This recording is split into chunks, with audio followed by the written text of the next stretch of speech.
This is Pet Life Radio. Let's talk pets.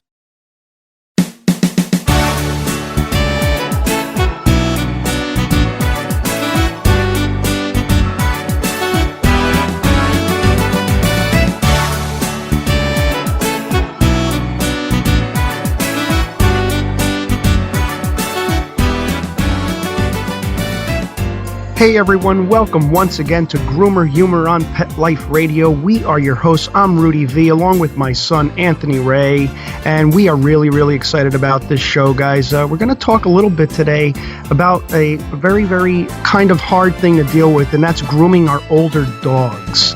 Grooming older dogs can be a very big challenge. You know, when do our dogs become too old to groom? What could we expect when our dogs get older? I mean, you know, how can we better handle the huge challenge of grooming our older dogs? All right, guys, we're going to talk about that and much more. Stay tuned when we come back to Groomer Humor on Pet Life Radio.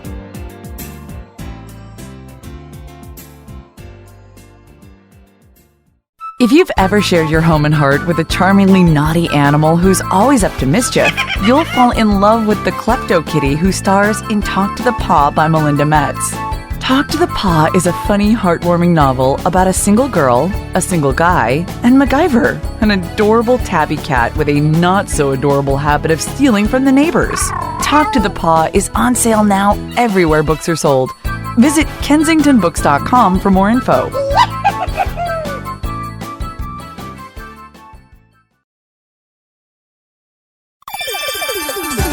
Let's Talk Pets on PetLifeRadio.com.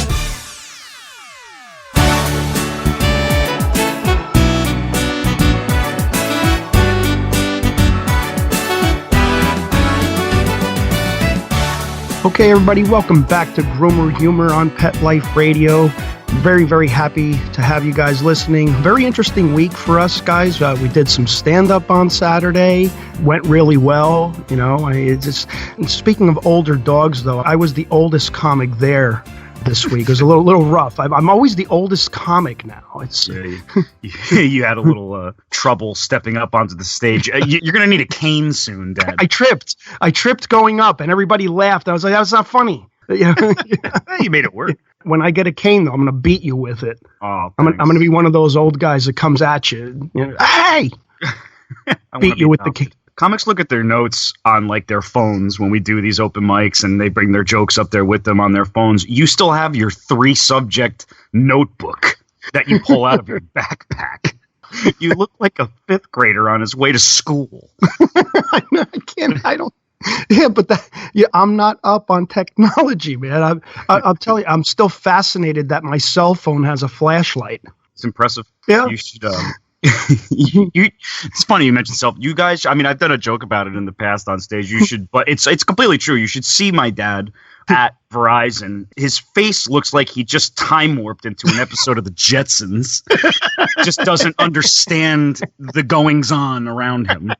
It's true. I'm fascinated. I think you go cross-eyed when you walk into Verizon. I walk into remember when we bought my phone recently? I walked in, I picked up one of the dummy phones, and I said, Anthony, I like this one. It's nice and light. Yeah, right. I like that. Yeah, and I was like that. Put that one down, okay? It's made of cardboard. It's for show. It's something that you give a kid to play with while mommy and daddy are getting their new phones.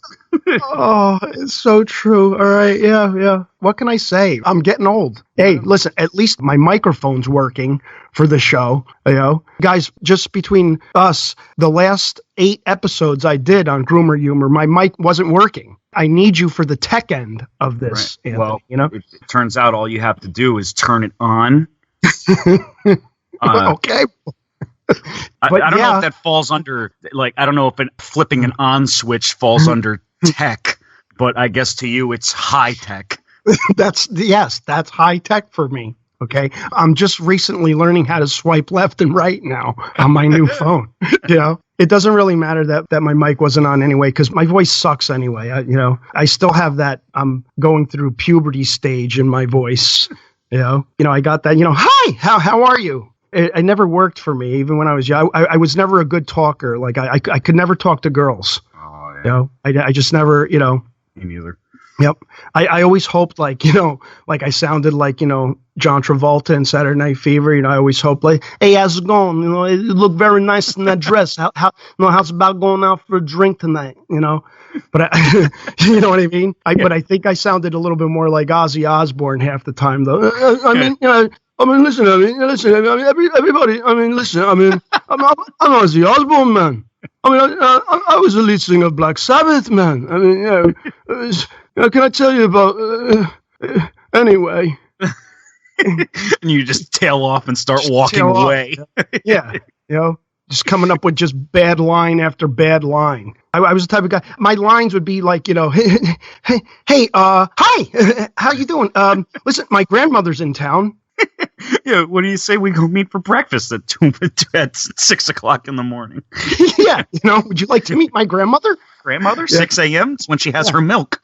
Yeah, exactly. And I grew up like along with a lot of like debonair Cuban guys and stuff. Yeah. They, hey, how you doing? You're looking good. I just here, listen to Julio, let him talk. Yeah, just let him take it. Just let him take it. Anyway, let's get into it. Speaking of grandmas, speaking of older people, myself, let's talk a little bit about our older dogs. We got to get into this. We really have to address this problem, and it could be a huge problem, usually is. But a lot of times, people, they'll bring you their dog and, the dog is young. They start off young and they do great their entire life. And then they tend to start getting old. As dogs get older, they're much like we are. Everything changes. Their temperament changes. Their personalities change.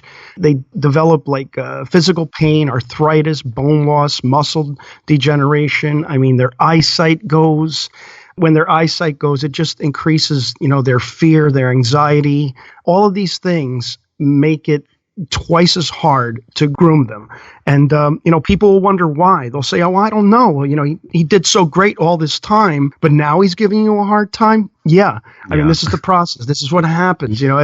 As dogs get older, in a lot of cases, in most cases, I would say as a groomer, it starts to become such a huge, huge challenge. So, how do we address it? What can we do about it? Because again, it's a big problem because your dog isn't going to act the same at 13 years old as they did when they were like 6, 7, even 8. They just start to get hypersensitive. Their skin may start to feel hypersensitive. Even when you touch them, they ache, they hurt. You go to pick up an older dog, they yelp because they have arthritis, things of this nature. So what do we do as far as grooming? Right off the bat, we have to communicate. We have to communicate the problem with the customer and let them know, listen, this is the problem. It might take more time. You're going to have to give your groomer a lot more time because they have to work a lot slower. Right. They may have to put other clients aside just to groom your dog. It's because they have to work a lot slower, right? It's just a big problem. This is outside of the grooming process itself. This is one of the hardest parts, at least in my opinion, of being a dog groomer is when dogs get to this point. Just having to have this conversation with the owners that you're talking about where we have to explain, listen, as well as I do, your dog is getting older. This process is going to change a little bit. And, I hate it. I hate this part of it because you have to see the disappointment in the customer's face because, you have to remind them how old their dog is and what happens. And but it's usually a difficult conversation to have because, people get upset and dog owners, I know are always in denial of how old their dog actually is. I didn't want to hear any of that stuff when I still had Sushi, our pug. Everybody, he's getting old, and I'd be like, no, he's not. He's only, he's only 26. What I mean? You never give into it. Yeah, and the other part of it too is you feel sorry for the dog. You have to be the one to work on them. The good thing is that as you get to know your client, as you get to know the dog, you can kind of see it over time. Like you can anticipate, like say, hey, this dog's hips are starting to go. Yeah. So you anticipate it as a groomer and that, okay, it's probably not going to get any better. So you handle them a lot more gentle. If you know that they're suffering from any arthritis or their eyesight does go, you're approaching them a lot slower. Even when I'm doing my clipper work around their face, I'm letting them smell my hand or the clipper each and every time I approach them, just to let them get a sense of, okay, it's the clippers, But these are the little things that you have to understand. And as the client, you have to understand too, it may cost more. Now you have your groomer spending an extra hour on your dog. So it may cost more. It's another thing that, you have to relate to the customer. The job might not be as perfect as you expect, or as perfect as it used to be, because the dog's table time is so limited. You can't have, a 13-year-old dog standing on a table for 2.5 hours. Our process is when we get an older dog, we work on them, we put them away for a while, we take them back out of the cage, work on them a little bit more, and work them in spurts. So as the owner, you have to allow ample time. Give your groomer time. Don't be surprised if it costs more. They're working so much harder on your dog.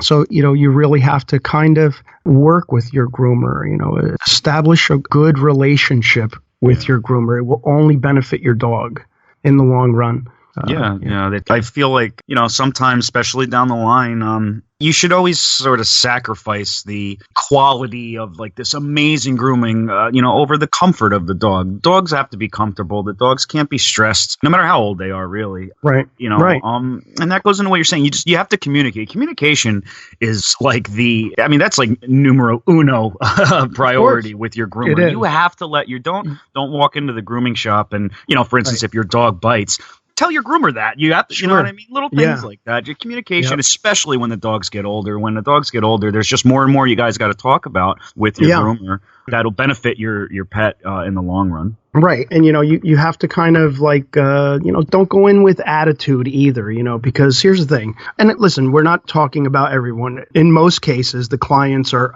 very, very receptive of a groomer's professional opinion.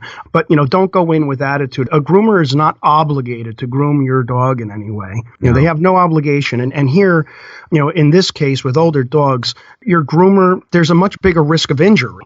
So, don't be surprised if your groomer asks you to sign a release. Just like when you go to a vet, you have a surgery, you're signing a release because, listen, the dog may get injured. They jolt around, their skin is softer, the blade might cut that skin or burn that skin twice as fast as if when your dog was younger. So, I'm all for it. I feel if groomers out there haven't done it already, we have to implement a responsibility release form in these cases, or in other cases too, severely matted dogs, dogs that, might be aggressive.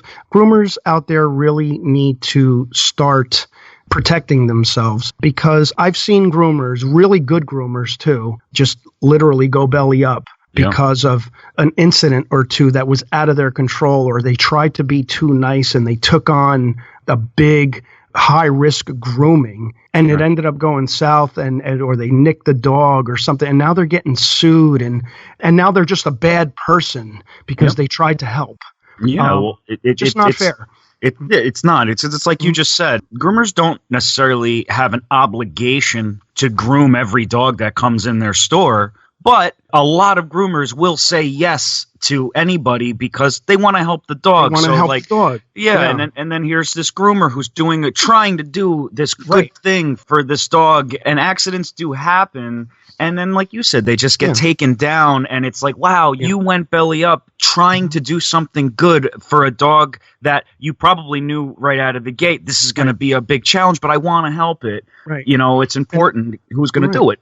Exactly. Somebody's got to do it. And, you want to avoid having your dog go under anesthesia and have the vet do it unless it's absolutely necessary.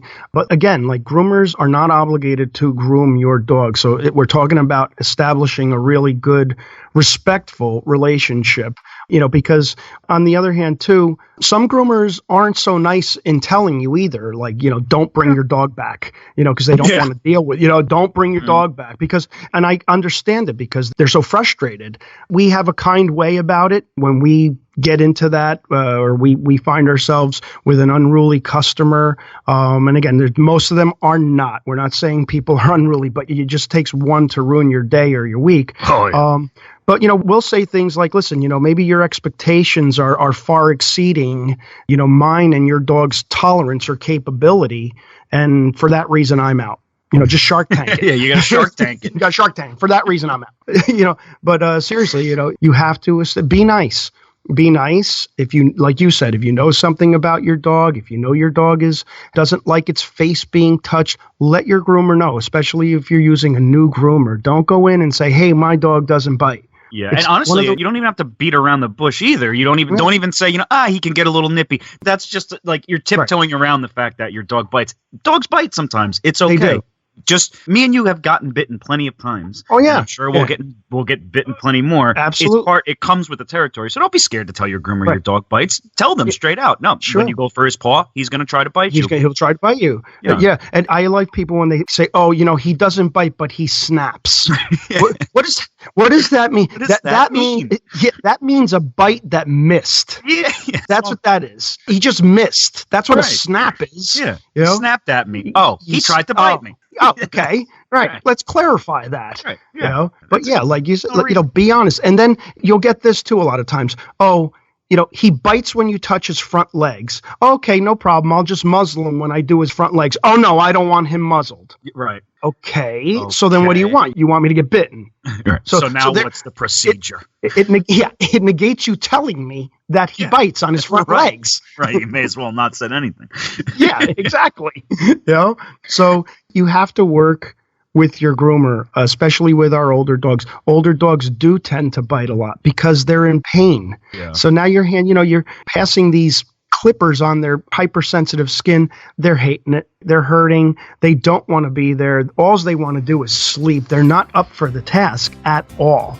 So we really have to address this just because it's an ongoing issue. But you know what? We're going to talk more about it. We're going to come up with a couple of solutions that we might be able to use. We're going to go to break, and when we come back, we're going to talk a little bit more about it, okay? On Groomer Humor. We'll be right back, right after these messages. Stay tuned.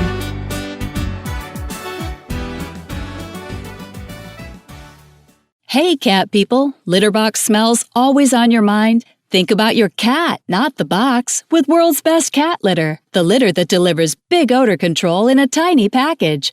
World's Best Cat Litter harnesses the concentrated power of corn to trap odors deep inside the litter.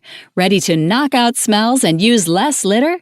Find World's Best Cat Litter at Target, Walmart, and in your local grocery and pet stores. Does your dog itch, scratch, stink, or shed like crazy? Come to Dynavite for help. Order a 90-day supply of Dynavite. Dynavite for life. Pick up 2 tubes of Doggo Suds. Get the 3rd tube free. Peppermint, tea tree, lavender, Doggo Sud shampoo. Made with all-natural coconut, jojoba, aloe. Great for healthy skin and soft, shiny coats. But no itchy, harsh chemicals. Lather up, rinse away. Try Doggo Suds. Buy 2, get 1 free. At Dynavite.com. DINOVITE.com.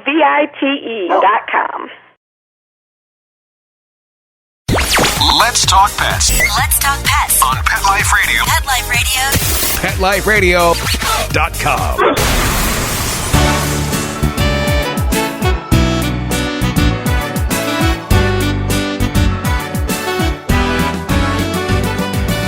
Welcome back to Groomer Humor on Pet Life Radio. I'm Anthony Ray, hanging out with my dad, Rudy V, as always. And before the break, we were talking about when dogs get a little bit older, it really affects the grooming process and all the things that sort of go into it. We covered a couple things like communicating with your groomer a little bit better, having a little bit more patience, and some of the things you could expect. And we were going to get into a couple of things that you can do as an owner of an older pet that might make it a little bit easier for your dog or cat to kind of get through the process, and some things that you can do yourself to maybe make it a little easier.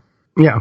Exactly. Yeah, definitely. So, it's just basic things. I mean, that's why I feel like through the radio show and through our YouTube channel, people need to learn a little bit about some grooming techniques so that they can apply them at home. It would just make for a better experience for your dog.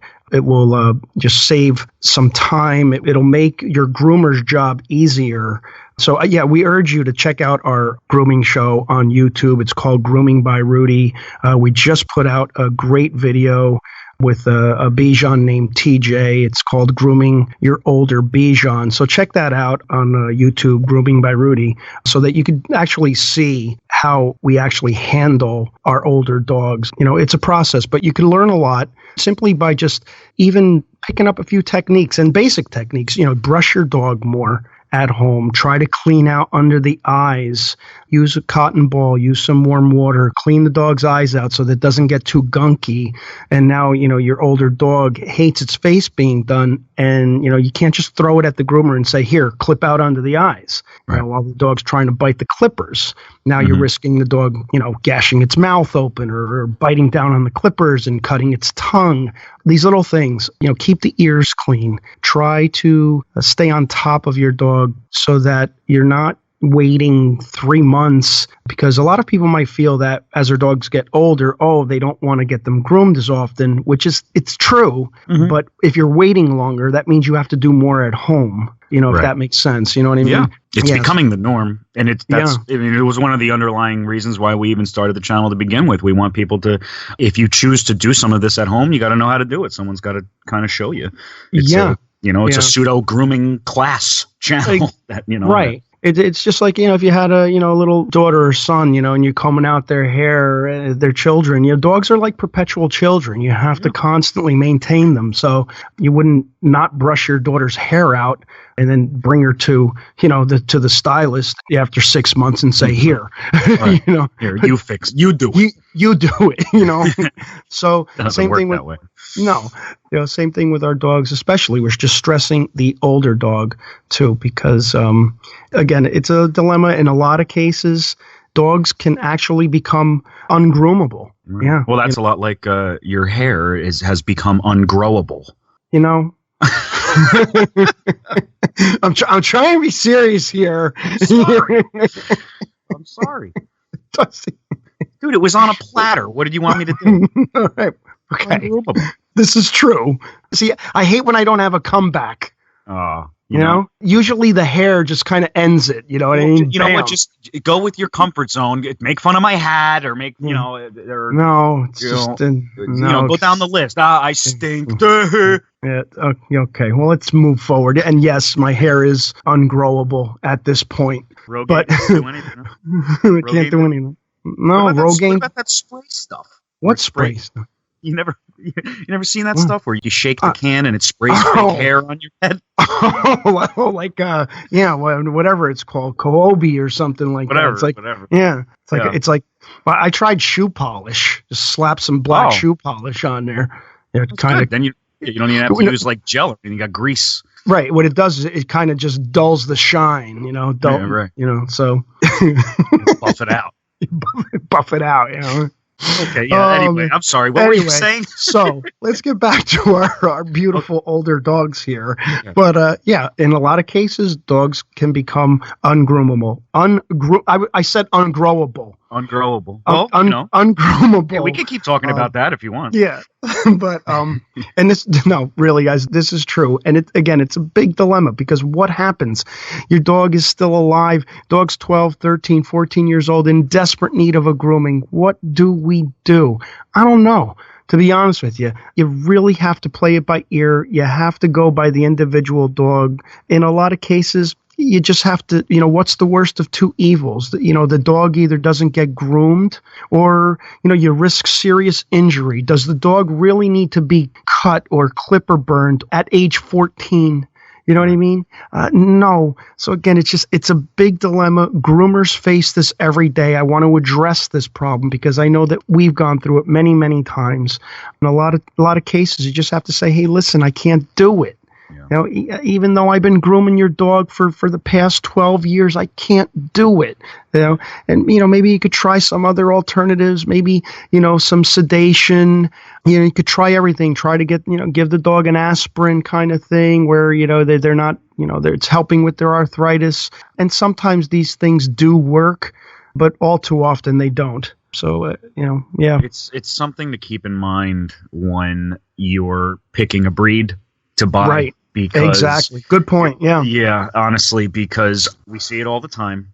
And the day comes, whether you like it or not, it's how it works. Your dog's going to get very old, and it's not going to happen right away, but your Bichon is going to be awesome when you first get it and everything, but it's going to get very old and you're going to struggle with the grooming and this everything that we're talking about a lot more with a dog that requires that much grooming throughout its life, as opposed to a short-coated dog where down the line, yeah, he's going to be super old, but all we do is give him baths and clip his nails anyway. Both things you could do at home yourself. And now your dog's not leaving your house at all. So just not saying don't, I love Bijans. I'm not saying go. No, exactly. I'm not saying don't do any high maintenance dogs, but just keep that in mind.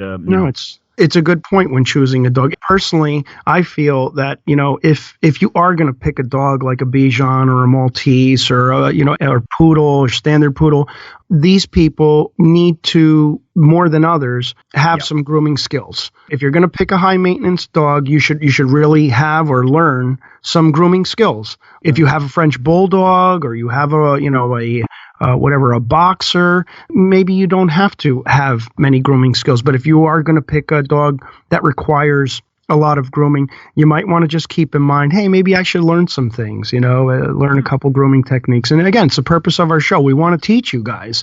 We're not singling out breeds. It's just that we've been doing this so long that these are the breeds that end up having the problem, especially Shih Tzus, under the eyes. I've had Shih Tzus, they let me do it their entire lives, and then you go to do it one day, and they're just freaking out. Yep, they're done with it. They say no more. No more, Then usually with that, we try to work it a little bit out in the bath. That's a good idea. We should make a video about that because I do that a lot where, on an older dog, a lot of gook under the eyes, you're very limited how long you could even have the clippers near their eyes because they're freaking out. So a lot of times what we'll do is we'll soften it up in the tub a little bit, be real careful not to get soap in the eye, but just the water moistens it up a little bit after you've gotten as much out with the clippers as you can. And, then sometimes I'm able to get all the rest of it out, and exactly. The less time the clippers are buzzing around the eyes, the better, right? Yeah. We want to hear from you guys too. Like if you guys have had this experience, or write to us, write in and communicate it, and maybe you guys have some good ideas. I mean, we're just throwing it out there because we go through it, we see it every day, and again, we just want to kind of get to what's the best way, especially groomers out there. If you guys had experiences like this, which I'm sure you have, give us a buzz and let us know. Maybe you guys know some techniques, and we could all just learn off of one another, which I think is just really important. Some people, I swear, some people are geniuses. I was talking with a customer once, and I saw it firsthand too. His dog, I don't know if you remember, it was a while ago, and I never heard from him again. His dog came in, had a really bad rash kind of thing under his belly. It was just kind of itching him.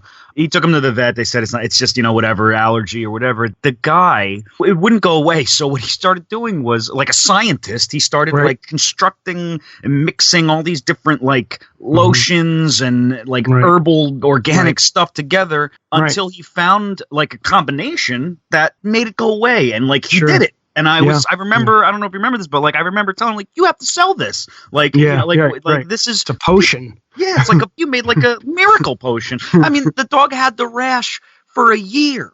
The guy, discovers, if I mix this, and that, I wish I remembered it, then it goes away. And it's so that's why we always encourage people to leave comments or get in touch with us. But because you never know, people try so many things, and you're gonna, you're gonna stumble upon some really helpful stuff that, exactly. Help.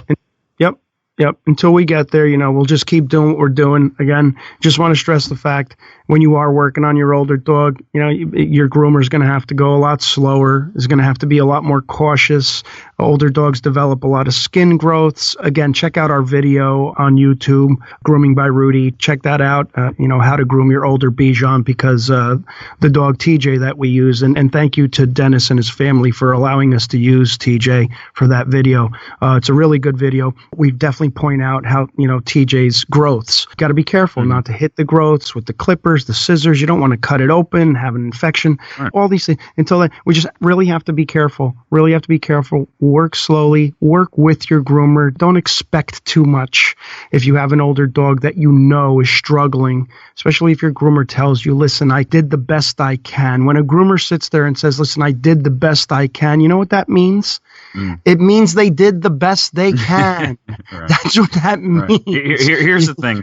When your dog is 14 years old with hip dysplasia, now's not the time to get picky about how the bangs look. Yeah, right. It's, you know what I mean? not. The dog could barely stand on the table. Exactly. You know? Yeah, it's here's the thing. Me and you always preach. Yes, they're in grooming. There are some things that you're better suited doing as quickly as you can because your time is limited. But usually, me and you preach grooming is never something that you should ever rush through. You have to be careful. So we usually work as slow as we can on a safe level to remain on a safe level. When we're dealing with an older dog, now we're cutting that time even more. So yeah. Because those skin growths that you're talking about, how easy is it to open one of those up? It's just so easy. Your snap-on comb, boom, you were just going too fast. Pokes it, done. Right. Now it's bleeding all over the place. And exactly. It's too easy, so you got to go super, super slow. You showed it very well in the video because you were holding it with your finger, and that way the snap-on comb wouldn't touch it. Yeah. You got to protect the dog. Yeah. As a groomer, you're handling this dog for 2 straight hours. You have to be really, really cautious and protect it and just treat it with kid gloves. Even if you pull the legs just slightly too hard, you could pull an older dog's muscle.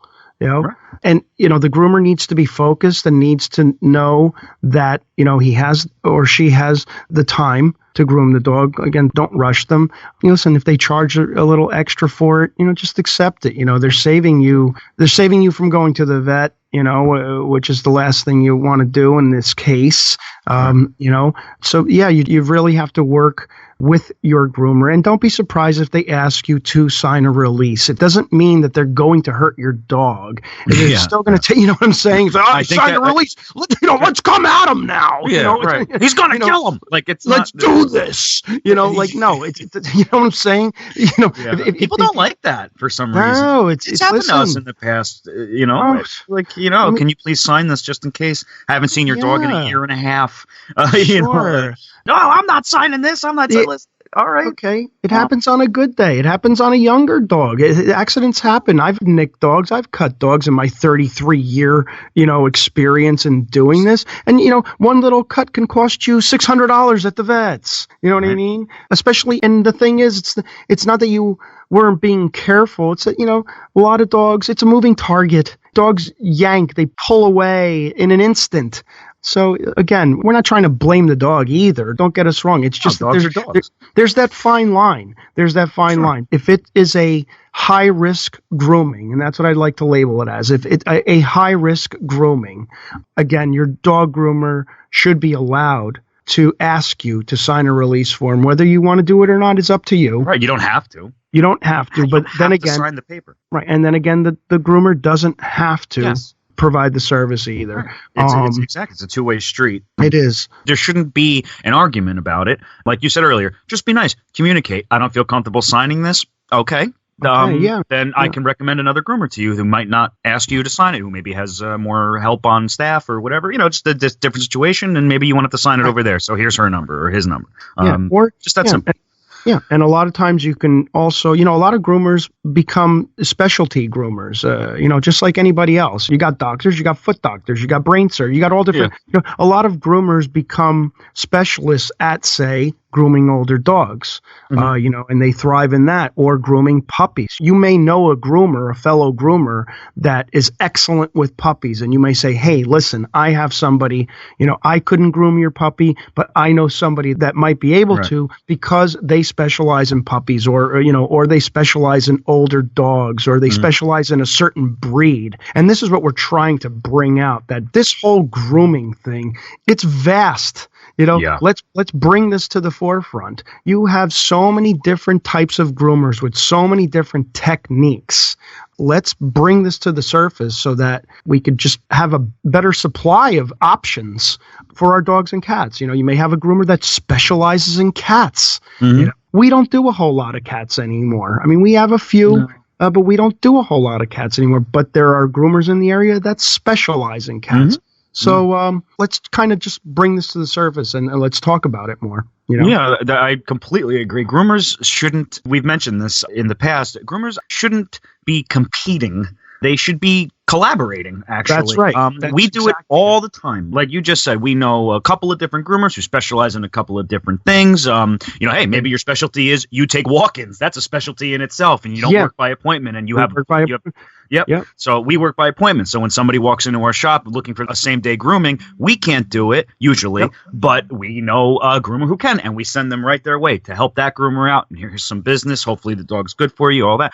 Groomers need to collaborate as much as possible because it is vast and it's only growing. Yeah, and we want to put more groomers out there. We want to, definitely stress this to the younger people, that are maybe choosing this as a profession. The profession has changed in itself. I think that schools may also offer not just dog grooming classes, but also specialty classes. Like they might want to offer, say, older dog grooming classes where someone gets used to that. Would be a great idea. You could be, I'm registered for older dog grooming. I'm registered for puppy grooming. It's going to end up turning into that. I could just tell already. It's because it's just growing too much. It's like baseball. You got your lefty specialist in the pen, right? When lefty batter comes up, we're going to bring the lefty specialist out. He's going to get the job done because that's a specialty. He gets lefties out. Same thing. And you know what? It's a good point. That's how we feel about dog grooming. We love this profession so much. We've been in it so long that we want to see it grow and we want it to become the best it could be. That's all we're trying to do between our grooming channel, our radio show. That's what we're trying to do. We're just trying to, really enhance and make the grooming industry better. Right. I want to see the grooming industry, and it's well on its way to doing so. I want to see it grow into what it actually is and what it deserves to be, because the more we all know about pets in general and grooming and just all aspects of it, the better quality of life that all these pets are going to have. So it's just beneficial. Yeah, we love our dogs. We love our groomers out there. We love our clients. So let's just keep it all rolling, keep the good vibes going, and, continue and make this profession better. Yep. Everybody work together. That's really what it comes down to. Yep. All right. Well, that about wraps it up, I think. So thanks so much for stopping by, as always, guys. We'd like to thank our producer, Mark Winter. Thank you so much, Mark. If you haven't done so already, head on over to our YouTube channel. It's called Grooming by Rudy. That's Grooming by Rudy on YouTube.com. Leave a comment, like, share, and subscribe. We want to hear from you guys. You could also like Grooming by Rudy on Facebook. Follow Grooming by Rudy on Instagram. It has been an absolute pleasure, as always. And until next time, take care of yourselves and your pets. Let's Talk Pets, every week on demand, only on PetLifeRadio.com.